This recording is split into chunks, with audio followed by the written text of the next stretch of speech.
مسلمان کا خون کافروں کے ہاتھوں بھی بڑا سستا ہو چکا ہے، اور مسلمانوں کا خون مسلمانوں کے ہاتھوں بھی بڑا سستا ہو چکا ہے۔ تو آج تو ہم نے مسلمان کے خون کو سمجھا ہی کچھ نہیں ہے۔ جو اٹھتا ہے جناب، گن ہاتھ میں ہے، پستول ہر گھر میں ہے، اور جس کو چاہتا ہے قتل کر دیتا ہے، کوئی پیسے لے کر قتل کر دیتا ہے۔ ہم نے اس کو تماشا سمجھا ہوا ہے، جبکہ یہ بہت بڑا جرم ہے۔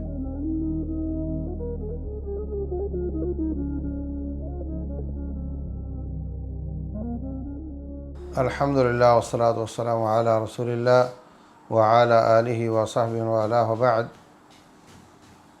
ایک دلدوز واقعہ ہوا ہے، اور اس طرح کے واقعات عام ہو گئے ہیں کہ 35 روپے 30 روپے کا جھگڑا ہوا، اور اس کی بنیاد پر اس نے اس کو قتل کر دیا، اس کے لوگوں نے اس کو قتل کر دیا۔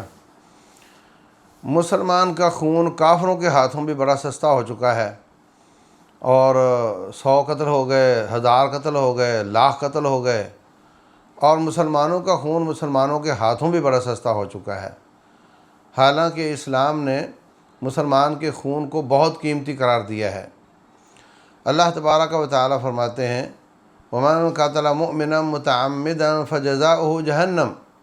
جو شخص مسلمان کو قتل کرتا ہے، مومن کو، اس کی سزا جہنم ہے، خالداً فیہا، اس میں ہمیشہ رہے گا، وغضب اللہ علیہ، اللہ کا اس پہ غضب ہوگا، ولعنہ، اس پہ رب کی لعنت ہوگی۔ اللہ نے اس کے لیے بہت بڑا عذاب تیار کیا ہے، اور یہ لعنت اور یہ عذاب ہمیشہ رہے گا، خالداً فیہا۔ کتنی بڑی بات ہے یہ۔ اور پھر رسول اللہ صلی اللہ علیہ وسلم نے فرمایا، اے کعبہ، ما اعظمکی و اعظم حرمتکی، تو کتنی عظیم ہے، اے کعبہ تو کتنا عظیم ہے، تیری حرمت اور احترام کتنا عظیم ہے، لیکن ایک مسلمان کی جان تجھ سے بھی زیادہ حرمت والی ہے، تجھ سے بھی زیادہ احترام والی ہے۔ یہ کس قدر بڑی بات ہے۔ لوگ لاکھوں روپیہ لگا کر کعبۃ اللہ جاتے ہیں دیکھنے کے لیے، طواف کے لیے، اور یہ مسلمان جو اس کی گلی میں گھوم رہا ہے، اس کی حرمت اس سے زیادہ ہے، اور اس کو پکڑ کر قتل کر دیتے ہیں۔ یہ کتنی خطرناک بات ہے۔ اور آپ نے حجۃ الوداع کے موقع پر فرمایا، ان دماءکم و اموالکم و اعراضکم حرام علیکم کحرمت یومکم ھذا فی بلدکم ھذا۔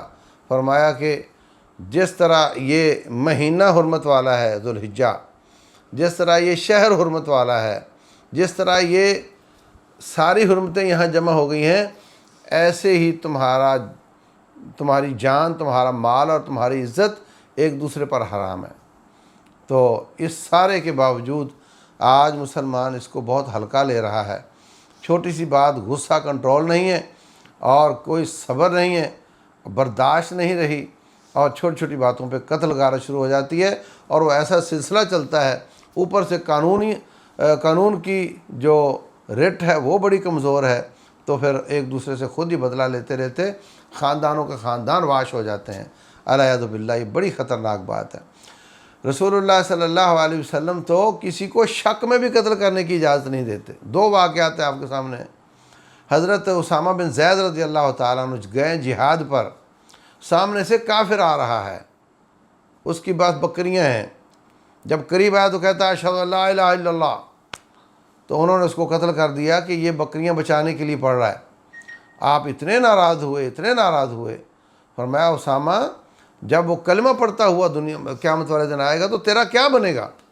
پھر کہا، یا اللہ انی ابرأ الیک مما صنع اسامہ، جو اسامہ نے گناہ کیا ہے میں بری ہوں اس سے، میں نے نہیں کہا تھا اس کو۔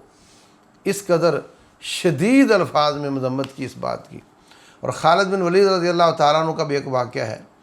انہوں نے دشمن کا مقابلہ کیا، دشمن کو زیر کیا، اور قیدی پکڑے، اور صحابہ کرام مجاہدین کو ایک ایک پکڑا دیا، اور کہا کہ ان سے پوچھ لو، اگر یہ کلمہ پڑھتے ہیں تو ٹھیک ہے، ورنہ ان کو قتل کرنا ہے۔ اللہ تعالیٰ نے فرمایا کہ پکڑنے کے بعد آپ چاہو تو قتل کر دو، چاہو تو فدیہ لے لو، اور چاہو تو احسان کر لو، سارے آپشن موجود ہیں۔ بدر کے قیدی قتل کرنے کا حکم دیا تھا اللہ تعالیٰ نے۔ وہ مسلمان ہونے کا طریقہ نہیں جانتے تھے، اور عربوں میں یہ معروف تھا، جو بھی مسلمان ہو جاتا لوگ کہتے یہ صابی ہو گیا ہے، بے دین ہو گیا ہے۔ تو وہ سمجھے کہ جیسے آج کل جو توحید والا ہو، جو نبی صلی اللہ علیہ وسلم کی ذات میں مبالغہ نہ کرتا ہو، لوگ اس کو گستاخ کہنے لگ جاتے ہیں۔ تو اب کوئی شخص ان میں شامل ہونا چاہے تو وہ سمجھے کہ یہ گستاخ، ان کا نام ہی گستاخ ہے۔ تو انہوں نے یہ سمجھا کہ مسلمان ہونے کے لیے بے دین کا لفظ استعمال کرنا ہوتا ہے۔ تو کہاں بھی سناؤ مسلمان ہوتے ہو، تو کہنے لگے جی ہم بے دین ہوئے، ہم بے دین ہوئے۔ تو حضرت خالد کہتے ہیں ظالموں، تلواروں کے نیچے بھی بے دین ہو رہے ہو، مارو ان سب کو۔ تو انہوں نے قتل کر دیے۔ تو حضرت عبداللہ کہنے لگے مجھے یہ لگ رہا ہے کہ یہ ان کی باڈی لینگویج بتا رہی ہے کہ ان میں تکبر نہیں ہے، اکڑ نہیں ہے، یہ کہنا چاہ رہے ہیں کہ ہم مسلمان ہوئے مگر ان کو کہنا نہیں آ رہا، تو میں تو اپنا قیدی قتل نہیں کروں گا۔ وہ اس قیدی کو لے کر آ گئے نبی صلی اللہ علیہ وسلم کے پاس۔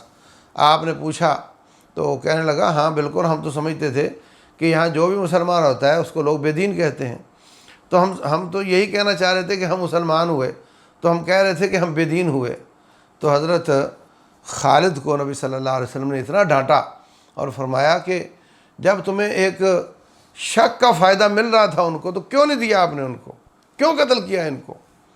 تو اس قدر شدید ڈانٹا، اس قدر شدید ڈانٹا کہ فرماتے ہیں میں سوچنے لگا کہ کاش میں مسلمان اس جرم کے بعد ہوا ہوتا اور اللہ تعالیٰ میرے اسلام کی وجہ سے اس جرم کو بھی معاف کر دیا ہوتا۔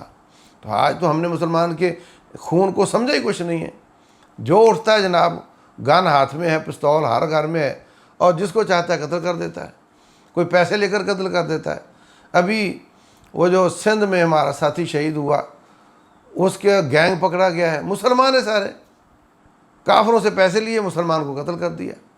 ہم نے اس کو تماشا سمجھا ہوا ہے، جبکہ یہ بہت بڑا جرم ہے، بہت بڑا جرم ہے۔